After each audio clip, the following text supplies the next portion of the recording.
Allez-y.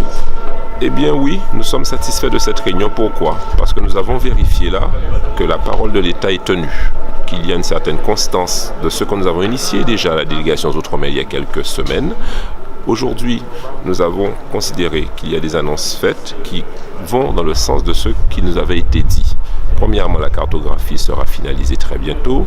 Deuxièmement, il y aura, et c'est important, un appel à projet pour identifier très clairement le lien entre cancer de la prostate et chlordécone.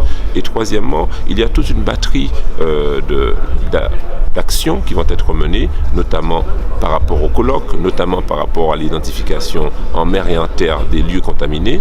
Bon, j'ai une réserve cependant. La réserve est la suivante. Il faut accentuer plus les contrôles concernant les productions qui sont issues des filières classiques et aussi des filières informelles. Pourquoi ? Parce que là, il semblerait qu'il y ait des pratiques d'importation de produits phytosanitaires non autorisés et qui conduisent à ce qu'il y ait des produits impropres à la consommation sur nos marchés, par exemple, ou même pire, dans les circuits formels où il y a des produits hors de l'Union européenne qui rentrent avec des contrôles beaucoup moins forts parce qu'ils sont dans des zones Afrique, Caraïbes, Pacifique.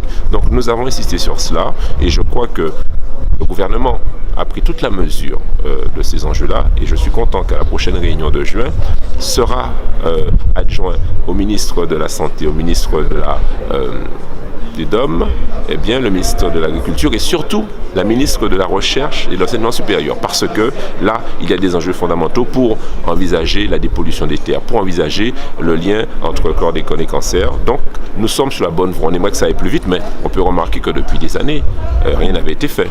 Et donc, ce nouveau gouvernement a pris les choses sérieusement et de façon responsable. Nous suivrons ça de près.